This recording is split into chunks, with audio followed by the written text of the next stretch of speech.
May 1 രാവിലെ അന്നത്തെ പ്രതിപക്ഷ നേതാവ് മംഗലാപുരത്തേക്ക് ഒരു യാത്ര നടത്തുകയുണ്ടായി. ആ യാത്രയിൽ അദ്ദേഹത്തോടൊപ്പം ഉണ്ടായിരുന്നത് ഈ സ്വർണം കള്ളക്കടത്തിൽ സ്വർണ്ണക്കവർച്ചയിൽ SIT ചോദ്യം ചെയ്ത രജികുമാർ എന്നൊരു വ്യക്തി കൂടി അദ്ദേഹത്തോടൊപ്പം ഉണ്ടായിരുന്നു എന്ന് ബിഗ് TV റിപ്പോർട്ട് ചെയ്തിട്ടുണ്ട്. ആ യാത്ര ഈ കാടാമ്പുഴ ക്ഷേത്രം സന്ദർശിക്കാനാണ് എന്നാണ് പ്രതിപക്ഷ നേതാവ് വിശദീകരിച്ചത്. മൂകാംബിക ക്ഷേത്രം സന്ദർശിക്കാനാണ് പോയത് എന്നാണ് അദ്ദേഹത്തിന്റെ വിശദീകരണം. ഈ യാത്രയിൽ അദാനി ഗ്രൂപ്പിന്റെ പ്രസിഡന്റിനെ അന്നത്തെ പ്രതിപക്ഷ നേതാവ് കാണുകയുണ്ടായി. കർണാടകയിലെ NDA നേതാവായിട്ടുള്ള VM ഫാറൂഖിന്റെ വസതിയിലാണ് ഈ കൂടിച്ചേരൽ നടത്തിയത് എന്നാണ് വാർത്ത വന്നത്. ഇത് സംബന്ധിച്ച് കർണാടക കോൺഗ്രസ് കമ്മിറ്റി AICC നേതൃത്വത്തിന് പരാതി നൽകി എന്ന വാർത്തയും പുറത്തു വന്നിട്ടുണ്ട്. ബിഗ് TV ഗൗരവതരമായ ഒരു ആരോപണം ഈ പ്രശ്നവുമായി ബന്ധപ്പെട്ട് ഉന്നയിച്ചിട്ടുണ്ട്. അവരുന്നയിച്ച ആരോപണത്തിൽ പറഞ്ഞിട്ടുള്ളത് സതീശന് രാഷ്ട്രീയ ബിസിനസ് ആണോ എന്ന് ബിഗ് TV ചോദിക്കുന്ന നില സ്വീകരിക്കേണ്ട. ഇങ്ങനെ ഒരു ഗൗരവമേറിയ ഒരു ആരോപണം വളരെ ഉന്നത സ്ഥാനത്ത് നിൽക്കുന്ന ഒരാൾക്കെതിരെ ഇപ്പോൾ മുഖ്യമന്ത്രിയാകും എന്ന് പ്രതീക്ഷിക്കുന്ന ഒരാൾക്കെതിരെ ഉയർന്നു വന്നാൽ അതിന് ആവശ്യമായി ഈ പരാതി ശരിയാണോ തെറ്റാണോ, പരാതി ശരിയോ തെറ്റോ എന്നുള്ള പ്രശ്നത്തിലേക്കല്ല ഞാൻ കിടക്കുന്നത്. ഇത്തരമൊരു പരാതി വന്നു കഴിഞ്ഞാൽ ആ പരാതി ശരിയാണോ തെറ്റാണോ എന്ന് വിശദീകരിക്കുന്നത് കോൺഗ്രസിന്റെ നേതൃത്വമാണ്. എന്നാൽ ഇതുവരെയും കേരളത്തിലെ KPCC നേതൃത്വമോ അഖിലേന്ത്യാടിസ്ഥാനത്തിലുള്ള കോൺഗ്രസിന്റെ ഹൈക്കമാൻഡോ ഇത് സംബന്ധിച്ചുള്ള ഒരു വിശദീകരണവും ഇതുവരെയും നൽകിയിട്ടില്ല എന്നുള്ളതാണ് ഇതിൻ്റെ യഥാർത്ഥ സ്ഥിതി. അപ്പോൾ ഈ പ്രശ്നത്തിൽ, ഈ ഉന്നയിക്കപ്പെട്ട ആരോപണത്തിൽ വ്യക്തത വരുത്തേണ്ടതുണ്ട്. ആ വ്യക്തത വരുത്തുന്നതിന് ആവശ്യമായിട്ടുള്ള വിശദീകരണം കോൺഗ്രസിന്റെ നേതൃത്വമാണ് നൽകേണ്ടത്. രണ്ട് കോൺഗ്രസിനും വിശദീകരണം നൽകാനുള്ള ഉത്തരവാദിത്വമുണ്ട്. KPCC നേതൃത്വത്തിനും ഉത്തരവാദിത്വമുണ്ട്. AICC നേതൃത്വത്തിനും ഉത്തരവാദിത്വമുണ്ട്. ആ ഉത്തരവാദിത്വം അവർ നിറവേറ്റണം. ഈ ആരോപണം ശരിയോ തെറ്റോ എന്നുള്ളത് ആവശ്യമായ വിശദീകരണം നൽകേണ്ടത് അവരാണ്. ഈ പ്രശ്നത്തെക്കുറിച്ച്, ഉന്നയിക്കപ്പെട്ട ആരോപണത്തെക്കുറിച്ച് ഗൗരവമായ അന്വേഷണം നടത്തണം എന്നുള്ളതാണ് ഇടതുപക്ഷ ജനാധിപത്യ മുന്നണി ആവശ്യപ്പെടുന്നത്. മറ്റൊരു പ്രധാനപ്പെട്ട പ്രശ്നം, ഇപ്പോൾ കർണാടക കോൺഗ്രസ് പരാതി നൽകിയോ ഇല്ലയോ എന്നുള്ളത് ഇപ്പം ഒന്നും നമുക്ക് പറയാൻ പറ്റില്ല. അത് പറയേണ്ടത് കോൺഗ്രസിന്റെ നേതൃത്വമാണ്. അപ്പോൾ ആ നിലയിൽ ആ കാര്യങ്ങളിൽ ആവശ്യമായ വ്യക്തത ഉണ്ടാകണം എന്നുള്ളതാണ് ഈ പ്രശ്നത്തിൽ ചൂണ്ടിക്കാണിക്കാനുള്ളത്. മറ്റൊരു പ്രധാനപ്പെട്ട പ്രശ്നം ഇന്ന് കേരളമാകെ ചർച്ച ചെയ്യുന്നത് കേരളത്തിൻ്റെ ഭാവി മുഖ്യമന്ത്രി ആരായിരിക്കും. ഇത് സംബന്ധിച്ചുള്ള ഹൈക്കമാൻഡിന്റെ തീരുമാനത്തിന് വേണ്ടി എല്ലാവരും കാത്തു നിൽക്കുകയാണ്. ഇത്രയും ദിവസങ്ങളായിട്ടും ഹൈക്കമാൻഡിന് തീരുമാനമെടുക്കാൻ കഴിഞ്ഞിട്ടില്ല. അത് അവരുടെ ആഭ്യന്തരമായ കാര്യം. പക്ഷേ ജനാധിപത്യ വ്യവസ്ഥയാണുള്ളത്. ഭരിക്കാൻ ആവശ്യമായത്ര ഭൂരിപക്ഷം. അങ്ങനെയുള്ള ഇടതുപക്ഷ ജനാധിപത്യം പ്രതിപക്ഷത്തിരിക്കാനാണ് ജനവിധി. ആ ജനവിധിക്കനുസരിച്ച് ഇടതുപക്ഷ ജനാധിപത്യ മുന്നണിക്കോ അല്ലെങ്കിൽ ഇടതുപക്ഷ ജനാധിപത്യ മുന്നണിക്കോ പ്രവർത്തിക്കാൻ കഴിയും. ജനവിധി കോൺഗ്രസിന്റെ നേതൃത്വത്തിലുള്ള UDF കേരളം ഭരിക്കണമെന്ന്, അത് ഒരു ജനാധിപത്യ സംവിധാനത്തിൽ ഒരു പ്രധാനപ്പെട്ട തീരുമാനം തന്നെയാണത്. ആ തീരുമാനത്തോട് നീതി പുലർത്താനുള്ള ബാധ്യത കോൺഗ്രസിനും UDFനും ഉണ്ട്. ജനങ്ങളോട് നീതി പുലർത്താനല്ല, ജനങ്ങളുടെ ജനാധിപത്യ മനസ്സിനോട് നീതി പുലർത്താനുള്ള ബാധ്യത അവർക്കുണ്ട്. ആ ബാധ്യത അവർ നിറവേറ്റുന്നില്ല. കേരളത്തിൽ ഗവൺമെന്റ് രൂപീകൃതമായിട്ടില്ലെങ്കിലും ഗവൺമെന്റിന്റെ ഭാഗമായി നടക്കേണ്ടുന്ന നിരവധി ഭരണ നടപടികൾ തുടരുകയാണ്. സംഘടനാ ഭാരവാഹികൾ കൊടുക്കുന്ന ലിസ്റ്റിനനുസരിച്ച് സർക്കാർ ജീവനക്കാരെ തലങ്ങും വിലങ്ങും സ്ഥലം മാറ്റം നടത്തി തുടങ്ങി. ഏത് ഗവൺമെന്റ് തീരുമാനപ്രകാരമാണെന്നറിയില്ല. സംഘടനാ ഭാരവാഹികൾ നൽകുന്ന നിർദ്ദേശത്തിന്റെ അടിസ്ഥാനത്തിൽ ഉദ്യോഗസ്ഥന്മാർ ഇത് നടപ്പിലാക്കുന്നു എന്നുള്ളതാണ് മനസ്സിലാക്കാൻ കഴിയുന്നത്. ഇത് യഥാർത്ഥത്തിൽ നീതിയാണ്. ഒരു സമൂഹത്തോട് കാണിക്കേണ്ടുന്ന രാഷ്ട്രീയമായിട്ട് ഭിന്നതകളൊക്കെ ഉണ്ടായേക്കാം. ഒരു ഗവൺമെന്റ് പോലും രൂപീകരിക്കാത്ത സന്ദർഭത്തിൽ സംഘടനാ ഭാരവാഹികൾ കൊടുക്കുന്ന നിർദ്ദേശങ്ങളുടെ അടിസ്ഥാനത്തിൽ ഉദ്യോഗസ്ഥന്മാർ സ്ഥലമാറ്റം നടത്തുന്നു. ചിലർ നിർബന്ധമായി ലീവ് എടുത്തു പോകേണ്ടുന്ന സ്ഥിതി വരെ ചില മേഖലകളിൽ വന്നിട്ടുണ്ട്. മനസ്സിലാക്കിയിട്ടുള്ളൊരു വിവരം സപ്ലൈകോയുടെ അരിവിലയിൽ മാറ്റം വരുത്തിയിട്ടുണ്ട് എന്നുള്ളതാണ്. സാധാരണ ഈ അരിവിലയിൽ ഇവിടെ ഇടതുപക്ഷ ജനാധിപത്യ മുന്നണി ഗവൺമെന്റ് അധികാരത്തിൽ വന്നപ്പോൾ 13 ഇനം സാധനങ്ങൾക്ക് വിലവർദ്ധനവില്ല. പിന്നീട് ഒരിക്കൽ വില വർദ്ധിപ്പിക്കുന്നത് ക്യാബിനറ്റിന്റെ തീരുമാനത്തിന്റെ അടിസ്ഥാനത്തിലാണ്. എന്തെങ്കിലും മാറ്റം വരുത്തണമെന്നുണ്ടെങ്കിൽ ക്യാബിനറ്റാണ് തീരുമാനിക്കേണ്ടത്. അതൊന്നും ചെയ്യാതെ സപ്ലൈകോന്റെ ഡിപ്പോയിലൂടെ വിതരണം ചെയ്തുകൊണ്ടിരിക്കുന്ന അരിക്ക് 2 രൂപ വില കയറ്റി എന്നുള്ളതാണ് പുറത്തു വന്നിട്ടുള്ള വിവരം. ഇത് അങ്ങേയറ്റം പ്രതിഷേധാർഹമാണ്.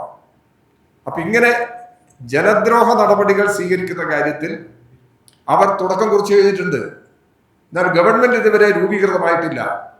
ഗവൺമെന്റ് രൂപീകൃതമാകുന്നതിന് മുമ്പ് തന്നെ ഉദ്യോഗസ്ഥരെ ഉപയോഗപ്പെടുത്തിക്കൊണ്ട് ഇത്തരം ചില നടപടികൾ അവർ സ്വീകരിക്കുന്നു. ഇത് നീതിപൂർവമല്ല.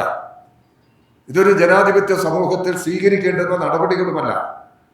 അതുകൊണ്ട് അത്തരം നിലപാടുകൾ വളരെ അങ്ങേയറ്റം കടുത്ത പ്രതിഷേധാർഹമാണ്. സ്വാഭാവികമായിട്ടും ഈ നടപടികളെല്ലാം എതിർത്തു പോകേണ്ടി വരും എന്നുള്ളതാണ്. ഇടതുപക്ഷ ജനാധിപത്യ മുന്നണി ഇവിടെ ജനക്ഷേമ നടപടികൾ തുടരാനും വികസന പ്രവർത്തനങ്ങൾ മുമ്പോട്ട് കൊണ്ടുപോകുന്നതിനും എല്ലാവിധ പിന്തുണയും അറിയിച്ചിട്ടുണ്ട്. ന്യായമായ എല്ലാ പ്രശ്നങ്ങളിലും ആവശ്യമായ സഹായം, ഇവിടെ നടപ്പിലാക്കിയ ജനക്ഷേമ നടപടികൾ തുടരാൻ എന്ത് പിന്തുണ വേണമെങ്കിലും കൊടുക്കാൻ തയ്യാറാണ്. പക്ഷേ അതിൽ നിന്ന് വ്യത്യസ്തമായൊരു നിലപാട് സ്വീകരിക്കുകയാണെങ്കിൽ സ്വാഭാവികമായിട്ടും ആ പ്രശ്നങ്ങളെ എതിർക്കേണ്ടതായിട്ട് വരും എന്നുള്ളതാണ് ഞങ്ങൾക്ക് ചൂണ്ടിക്കാണിക്കാനുള്ളത്. ഇതാണ് പറയാനുള്ള വിഷയം. VD സതീശനുമായി ബന്ധപ്പെട്ട് ഇപ്പൊ പറഞ്ഞ ആരോപണം, വാർത്ത ഒരു 3-4 ദിവസം മുമ്പ് ചാനലിൽ വന്നാണ്. 3 ദിവസം മുമ്പ് ആ ഒരു വാർത്ത മാത്രം കണ്ട്, നമ്മളെ പോലെ ആ വാർത്ത മാത്രം കണ്ടതിന്റെ അടിസ്ഥാനത്തിൽ ഇങ്ങനെ ഒരു ആരോപണം ഉന്നയിക്കുകയാണ്. പരിശോധന ഞാൻ പരിശോധന നടത്തണമെന്നേ പറഞ്ഞിട്ടുള്ളൂ. അല്ല, 3 ദിവസം കഴിഞ്ഞിട്ടും കോൺഗ്രസിന്റെ ഭാഗത്തുനിന്ന് ഒരു വിശദീകരണവും വരുന്നില്ല. AICC വിശദീകരിക്കുന്നില്ല, KPCC വിശദീകരിക്കുന്നു. ഞാൻ ഉന്നയിക്കല്ല ആരോപണം, ഞാൻ ഉന്നയിച്ചതല്ല, ഞാൻ ഉന്നയിക്കുന്നുമില്ല. അത് ശരിയാണെന്നുള്ള അഭിപ്രായവും ഞാൻ പറഞ്ഞിട്ടില്ല. ആ ആരോപണം ശരിയാണോ തെറ്റാണോ എന്ന് പറയേണ്ടത് കോൺഗ്രസിന്റെ നേതൃത്വമാണ്. ഇപ്പൊ എല്ലാ ദിവസവും ചാനലിൽ ഇത് വന്നുകൊണ്ടിരിക്കുകയാണ്. ബിഗ് TV വളരെ ഗൗരവത്തോടു കൂടി വാർത്ത പ്രസിദ്ധീകരിച്ചുകൊണ്ടിരിക്കുകയാണ്. അത് ശരിയോ തെറ്റോ എന്നുള്ളതൊന്നും ഞാൻ പറയുന്നില്ല. ഇതിൽ ജനങ്ങളിൽ തെറ്റിദ്ധാരണ ഉണ്ടാവാതിരിക്കണമെന്നുണ്ടെങ്കിൽ ആവശ്യമായ വിശദീകരണം നൽകണം. അതേ ഞാൻ പറഞ്ഞിട്ടുള്ളൂ.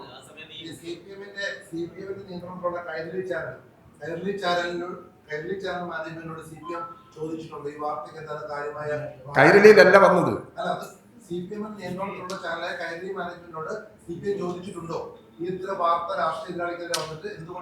ഇല്ല, ഞാൻ പറയുന്നത് കേൾക്ക്. കൈരളിയിലല്ല ഈ വാർത്ത വന്നത്. കൈരളിയിൽ വരാത്ത ഒരു വാർത്തയെ സംബന്ധിച്ച് എന്തിനാ കൈരളിയോട് അന്വേഷിക്കുന്നത്? ബിഗ് ടിവിയിലാണ്. ബിഗ് ടിവിയിൽ വന്ന വാർത്ത ശരിയാണെന്നോ തെറ്റാണെന്നോ ഞാൻ പറയുന്നില്ല. അത് ഇങ്ങനെ ഒരു വാർത്ത കേരള രാഷ്ട്രീയത്തിൽ മുഴങ്ങി വന്നിട്ടുണ്ട്.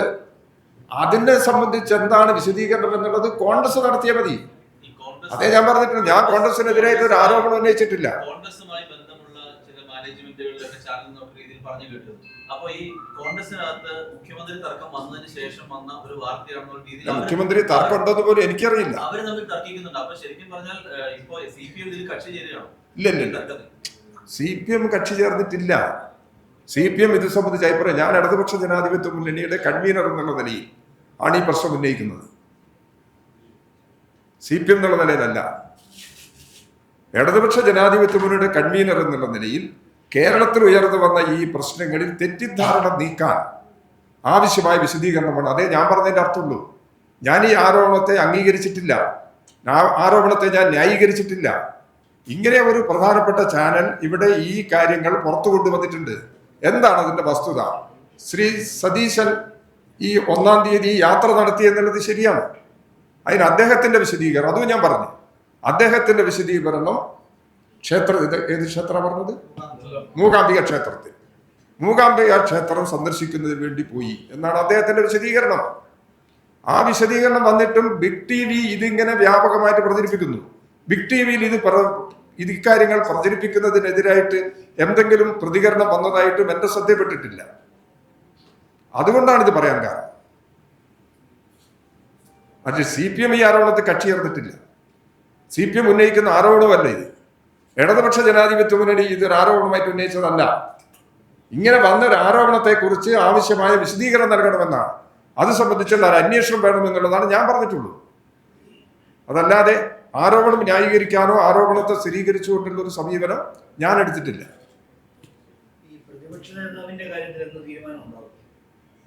അതിപ്പോ അവർക്കേ പറയാൻ പറ്റുള്ളൂ. ആ പ്രതിപക്ഷ നേതാവിന്റെ അത് മുഖ്യമന്ത്രി തീരുമാനം വന്നോട്ടെ. എന്തിനാ നിൽക്കുന്നത്?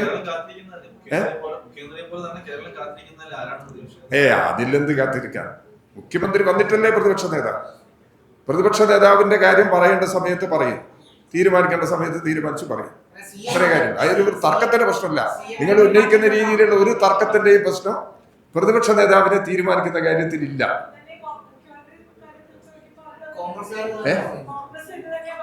എന്തെന്ന്? അല്ല, ആയിക്കോട്ടെ. ഓരിപ്പോ സമയമാകുമ്പോൾ തീരുമാനിച്ചാൽ മതി. ഞാനിപ്പോ കാര്യം പറയണ്ടല്ലോ, പറഞ്ഞില്ല.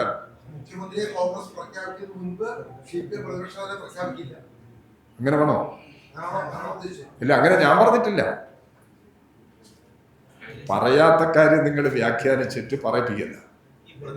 അല്ല, ഞാൻ അങ്ങനെ പറഞ്ഞിട്ടേ ഇല്ല. ഇടതുപക്ഷ ജനാധിപത്യ മുന്നണി തീരുമാനിച്ച് പറയും ആരാണ് പ്രതിപക്ഷ നേതാവ്. CPM ആണ് അത് തീരുമാനിക്കേണ്ടത്. CPM അത് തീരുമാനിച്ച് പറയും. അത്രേ കാര്യമുള്ളതിന്റെ കാര്യം. അത് എപ്പോ പറയും, ഏത് സമയം പറയും എന്നുള്ളതിനെ പറ്റി ഞാനൊന്നും പറയുന്നില്ല.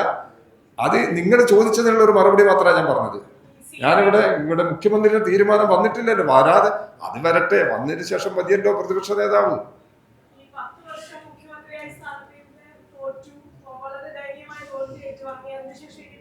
ദയനീയമായി തോൽവി 19,000 വോട്ടിൽ ജയിച്ചത്. അതേനാരും ദയനീയമായി തോൽവി കേരളത്തിലാകെ. അല്ല, മുഖ്യമന്ത്രിയുടെ കാര്യം പറഞ്ഞുകൊണ്ട് പറഞ്ഞതാണ്.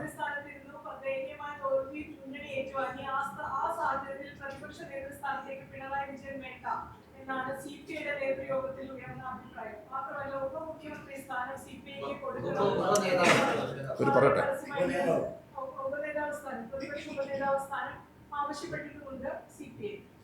CPI ആവശ്യപ്പെട്ടിട്ടുണ്ടെങ്കിൽ അവരോട് അന്വേഷിച്ചാൽ മതി. CPIയുടെ ജനറൽ സെക്രട്ടറിയുടെ ഒരു പത്രസമ്മേളനത്തിലെ വാർത്ത ഇന്ന് പത്രം പ്രസിദ്ധീകരിച്ചിട്ടുണ്ട്. ഞാനത് ജനയുഗം പത്രത്തിൽ വന്ന വാർത്ത പൂർണ്ണമായിട്ട് ഞാൻ വായിച്ചിട്ടുണ്ട്. ആ വാർത്തയിലൊന്നും താങ്കൾ ഇപ്പോൾ ചൂണ്ടിക്കാണിച്ചിട്ടുള്ള പ്രശ്നങ്ങൾ ഉയർത്തിക്കൊണ്ടുവന്നിട്ടില്ല. പ്രതിപക്ഷ നേതാവിൻ്റെയും ഉപനേതാവിൻ്റെയും ഒക്കെ പ്രശ്നം കേരളത്തിൽ ചർച്ച ചെയ്ത് തീരുമാനിക്കും എന്നാണ് അവർ പറഞ്ഞിരിക്കുന്നത്. CPIക്ക് അങ്ങനെ ഒരു ഡിമാൻഡ് ഉണ്ടോ ഇല്ലയോ എന്നുള്ളത് എനിക്കറിയില്ല. CPIയുടെ ജനറൽ സെക്രട്ടറി പത്രസമ്മേളനത്തിൽ പറഞ്ഞിട്ടുള്ള ഒരു വിവരമാണ്. അവിടെ അഖിലേന്ത്യാ പാർട്ടി നേതൃത്വം സംസാരിച്ചതിന് ശേഷം പറഞ്ഞിട്ടുള്ളൊരു കാര്യമാണ് നമ്മുടെ മുമ്പിലുള്ളത്. ഞങ്ങളത് ഇപ്പം ഇടതുപക്ഷ ജനാധിപത്യ മുന്നണിക്കകത്ത് ഈ വിഷയങ്ങൾ ചർച്ച ചെയ്തിട്ടില്ല. സാധാരണ കീഴ്വഴക്കമനുസരിച്ച് CPM തീരുമാനിക്കേണ്ടതാണ് ആരാണ് പ്രതിപക്ഷ നേതാവ്. അത് ഇവിടുത്തെ CPI നേതൃത്വവും അത് വ്യക്തമാക്കിയിട്ടുണ്ട്. അത് CPIM ആണ് തീരുമാനിക്കേണ്ടത്. പിണറായി വിജയൻ ഇങ്ങനെ പ്രതിപക്ഷ നേതാവ് ആവാൻ പാടില്ല എന്ന നിലപാട് CPI എടുത്തതായിട്ട് എനിക്കറിയില്ല. അങ്ങനെ എടുത്തതായിട്ടുള്ള ഒരു വിവരവും നമ്മുടെ മുമ്പിൽ വന്നിട്ടില്ല. അതാണ് ഇതിന്റെ കാര്യം. ഉപനേതാവ് എന്നുള്ളത് അവരുടെ അഭിപ്രായം പറഞ്ഞു, അത്ര കാര്യമുള്ളൂ. അങ്ങനെ എടുത്താൽ മതി. അവര് പറയാൻ ഒരു പാർട്ടി എന്നുള്ള എനിക്ക് പറയാലോ, അതങ്ങനെ എടുത്താൽ മതി. അത് തീരുമാനമല്ലല്ലോ.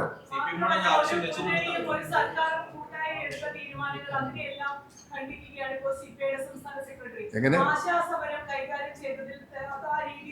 നിങ്ങൾ ദയവ് ചെയ്തിട്ട് CPI വിശദീകരിക്കേണ്ടുന്ന പ്രശ്നം എന്നോട് ചോദിക്കല്ല. അത് അവരോട് നിങ്ങൾ സംസാരിച്ചോ? ഇടതുപക്ഷ ജനാധിപത്യ മുന്നണിയുടെ നിലപാടിനെ കുറിച്ച് ഞാൻ നിങ്ങളെ വിളിച്ച് സംസാരിച്ചിട്ടുണ്ട്.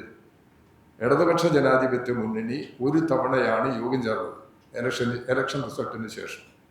അതിനൊരു പ്രാഥമികമായ അവലോകനം നടത്തി. ആ അവലോകനത്തിന്റെ ഭാഗമായിട്ടാണ് ഇടതുപക്ഷ ജനാധിപത്യ മുന്നണി വലിയ തിരിച്ചടിയേറ്റു ആ തെരഞ്ഞെടുപ്പ് ഫലത്തിൽ. അതിനുള്ള കാരണം എന്താണ് എന്നുള്ളത് വളരെ ഗ്രാസ് റൂട്ട് ലെവലിൽ ഞങ്ങൾ പരിശോധിച്ച് എന്തെങ്കിലും പ്രശ്നങ്ങൾ ജനങ്ങളുടെ മുമ്പിൽ നിന്ന് ഉയർന്നു വന്നിട്ടുണ്ടെങ്കിൽ, ഞങ്ങൾ തിരുത്തേണ്ടുന്ന എന്തെങ്കിലും പ്രശ്നങ്ങൾ ഉയർന്നു വന്നിട്ടുണ്ടെങ്കിൽ ഞങ്ങളത് തിരുത്തും. ഇത്രയും കാര്യങ്ങളാണ് ഇടതുപക്ഷ ജനാധിപത്യ മുന്നണിക്കൊക്കെ താൽപ്പിച്ചത്. അതല്ലാതെ ഇതിന്റെ മറ്റ് വിശദാംശങ്ങളല്ല.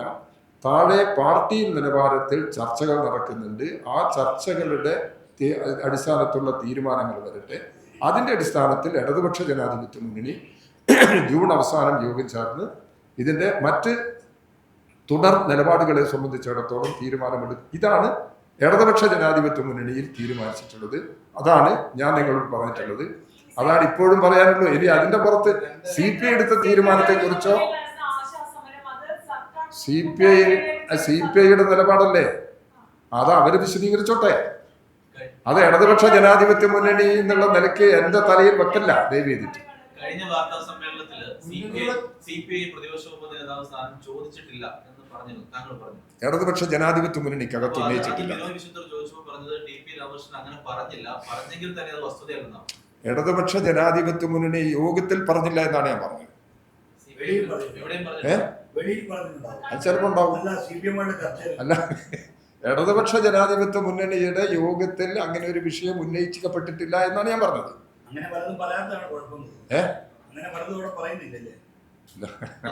ഞാൻ പറയുന്നില്ല. അത് നിങ്ങളുടെ അഭിപ്രായത്തിൽ കിടക്കട്ടെ, എന്റെ അഭിപ്രായത്തിൽ ചേർക്കല്ല. ഇല്ല, ആശാസമരത്തിനൊക്കെ അന്ന് തന്നെ ക്ലാരിറ്റി വരുത്തിയതാ. ഇല്ല, ആശാസമരത്തോടെടുത്ത നിലപാട് തെറ്റായിരുന്നു എന്നുള്ളത് എവിടെയും ഇടതുപക്ഷ ജനാധിപത്യ മുന്നണി തീരുമാനിച്ചിട്ടില്ല. കാരണം ആശാസമരത്തിന്റെ ലക്ഷ്യം പ്രശ്നം പരിഹരിക്കാനായിരുന്നില്ല.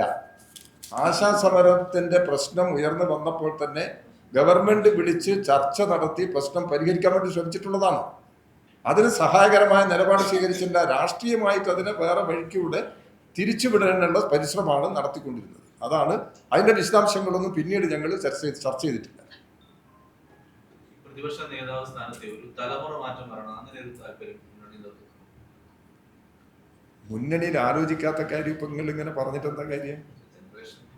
ഇല്ല, മുന്നണിക്കകത്തൊരാലോചന ഇത് സംബന്ധിച്ച് നടന്നിട്ടില്ല. മുന്നണിയിലല്ല യഥാർത്ഥത്തിൽ പ്രതിപക്ഷ നേതാവ് ആരാണെന്ന് തീരുമാനിക്കേണ്ടത്. തീരുമാനിച്ചതെല്ലാം മുന്നണിക്കകത്ത് ഞങ്ങൾ അഭിപ്രായം ഉണ്ടാക്കും, അത്രയേ ഉള്ളൂ. CPM ആണ് തീരുമാനിക്കുന്നത് നമ്മളെ പാർലമെന്ററി വ്യവസ്ഥക്കനുസരിച്ച്. എന്തിന് ധൃതി പിടിക്കുന്നത്? ധൃതി പിടിക്കാൻ അവരോട് ചോദിക്കും. മുഖ്യമന്ത്രി എപ്പോൾ വരുമെന്ന്. മുഖ്യമന്ത്രി വന്നു കഴിഞ്ഞാൽ ഉടനെ തന്നെ പ്രതിപക്ഷ നേതാവിനെ നിശ്ചയിച്ചാൽ പോരെ. ഈ പ്രതിപക്ഷ നേതാവിനെ നിശ്ചയിക്കാത്തതുകൊണ്ട് എന്തെങ്കിലും കുഴപ്പമുണ്ടോ? ഇവിടെ ഗവൺമെന്റ് അല്ലേ വേണ്ടത്. ആദ്യം ഗവൺമെന്റ് അല്ലേ വേണ്ടത്. ഗവൺമെന്റ് ഒരു മുഖ്യമന്ത്രിയുടെ പ്രശ്നം മാത്രമല്ല, മന്ത്രിമാരും വരണ്ടേ. മന്ത്രിമാരും വരണമല്ലോ. ഇവിടെ ഓരോ വകുപ്പിലും നടന്നുകൊണ്ടിരിക്കുന്ന കാര്യം, അതിനൊന്നും നിങ്ങൾക്ക് ഒരു പ്രശ്നമില്ലേ. അത് കേരളത്തിൽ നടക്കുകയല്ലേ തെറ്റായ രീതി. അതിനെക്കുറിച്ചല്ലേ വിമർശിക്കേണ്ടത്. കാവൽ മന്ത്രി ശ്രമിക്കുക, അതിൽ റോളൊന്നുമില്ല. അതൊരു ജനാധിപത്യ വ്യവസ്ഥയിൽ നടക്കുന്ന കാര്യമല്ലല്ലോ.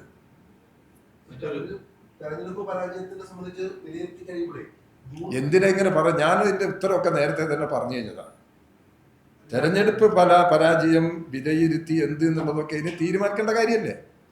പൊതുസമൂഹത്തിൽ രണ്ട് കാര്യം, ഒന്ന് ഉത്തരവാദി ഇല്ല ഇല്ല ഇല്ല ഇല്ല ഇല്ല അത് ഇടതുപക്ഷ ജനാധിപത്യ മുന്നണി അംഗീകരിക്കുന്നില്ല. രണ്ട് പാർട്ടി സെക്രട്ടറി ആയിരുന്ന MP ഗോവിന്ദ മാഷ് അത് അഭിപ്രായമല്ലേ, ഇടതുപക്ഷ ജനാധിപത്യ മുന്നണി അഭിപ്രായമല്ല. ഓ അത് നിങ്ങളുടെ മീഡിയസൊക്കെ ചില ചർച്ചകളൊക്കെ നടത്തിക്കൊണ്ടിരിക്കുന്നു. അതൊക്കെ അങ്ങനെ ഒരു വിലയിരുത്തൽ ഇടതുപക്ഷ ജനാധിപത്യ മുന്നണിക്കോ CPM-നോ ഇതുവരെ നടത്തിയിട്ടില്ല. അല്ല നടക്കുമല്ലോ എന്നൊക്കെ വേറെ കാര്യം, അത് പിന്നെ അത് വരുന്ന സമയത്തേക്ക് അറിയാം. ശരി, ഓക്കെ. വേറൊരു വിഷയം, ഇപ്പോ ഈ പെട്രോൾ ഡീസൽ വില കൂടാൻ പോകുന്നുണ്ട്. അപ്പൊ വിലക്കയറ്റം ഭയങ്കരമായിട്ട് കേരളത്തിൽ വന്നിട്ടുണ്ട്. ഇതിന്റെ ഒക്കെ ഭാഗമായിട്ട് അല്ല അത് ഇപ്പൊ തീരുമാനിച്ചിട്ടില്ല. ഈ രാജ്യത്തിന്റെ സ്ഥിതി അത്യന്തം ദയനീയമാണ്. സാമ്പത്തിക പ്രതിസന്ധി വലിയ പ്രശ്നങ്ങൾ ജനങ്ങളുടെ ജീവിതത്തിൽ സൃഷ്ടിക്കാനാണ് സാധ്യത. ഇവിടെ നമ്മുടെ പല പ്രദേശങ്ങൾ, പല അങ്ങാടികളിലും പട്ടണങ്ങളിലെല്ലാം ധാരാളം ഹോട്ടലുകൾ ഇപ്പോൾ പൂട്ടിക്കഴിഞ്ഞിട്ടുണ്ട്. പാചകവാതകം ലഭിക്കാത്തതിനെ തുടർന്നാണ്. അപ്പോൾ ഈ പ്രതിസന്ധി നമ്മുടെ സാധാരണ കുടുംബങ്ങളുടെ അടുക്കളയിൽ വരെ എത്തിക്കഴിഞ്ഞിട്ടുണ്ട്. അതിന് പരിഹാരം കാണുന്നതിന് വേണ്ടിയുള്ള നിലപാടുകൾ കേന്ദ്ര ഗവൺമെന്റ് സ്വീകരിക്കുന്നില്ല. ഈ പാചകവാതക വിലക്കയറ്റം തടയാനോ ആവശ്യാനുസരണം പാചകവാതകം എത്തിക്കുന്നതിന് എന്താണ് കേന്ദ്ര ഗവൺമെന്റ് നടപടി എന്നുള്ളത് കേന്ദ്ര ഗവൺമെന്റാണ് വ്യക്തമാക്കേണ്ടത്. അതല്ലാതെ ഇതിന്റെ ഭാരം മുഴുവൻ ജനങ്ങളുടെ തലയിൽ, ഗവൺമെന്റ് നയത്തിന്റെ ഭാഗമായി രൂപപ്പെട്ടിട്ടുള്ള സാമ്പത്തിക പ്രതിസന്ധിയുടെ ഭാരം മുഴുവൻ ജനങ്ങളുടെ തലയിൽ അടിച്ചേൽപ്പിക്കുന്ന നടപടി ശരിയല്ല. അതാണ് ഇപ്പോൾ സംഭവിച്ചുകൊണ്ടിരിക്കുന്നത്.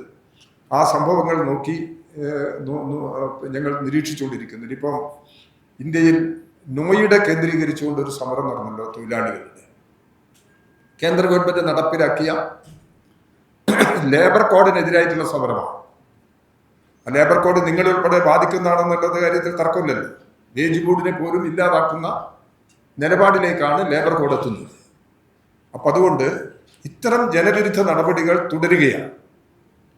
ആ തുടർച്ച, അതിനെതിരായിട്ട് തൊഴിലാളികളുടെ വിപുലമായ സമരങ്ങൾ രാജ്യത്ത് ശക്തിപ്പെട്ടു വന്നിട്ടുണ്ട്. അപ്പം ഇവിടെ കേന്ദ്ര ഗവൺമെന്റ് സ്വീകരിക്കുന്ന സമീപനങ്ങൾ ജനങ്ങളുടെ ജീവിതത്തെ സാരമായി ബാധിക്കുന്നു എന്ന് മനസ്സിലാക്കി അതിൽ നിന്ന് ആ ഗവൺമെന്റ് തിരുത്തൽ നടപടികൾ സ്വീകരിക്കേണ്ടതുണ്ട്. ഗവൺമെന്റിനെ കൊണ്ട് തിരുത്തിക്കുന്നതിന് ആവശ്യമായിട്ടുള്ള ബഹുജന മുന്നേറ്റം കേരളത്തിൽ രാജ്യത്തുടനീളം രൂപപ്പെടേണ്ടത്. അതിനാവശ്യമായ ആലോചനകൾ ദേശീയ തലത്തിൽ നടക്കുന്നു എന്നാണ് മനസ്സിലാക്കുന്നത്. അതിനനുസരിച്ച് ഈ ജനങ്ങളുടെ പ്രക്ഷോഭങ്ങൾ ഇത്തരം പ്രശ്നങ്ങളിൽ ശക്തമായിട്ട് ഉയർന്നു വരേണ്ടി വരും എന്നുള്ള കാര്യത്തിൽ തർക്കമില്ല.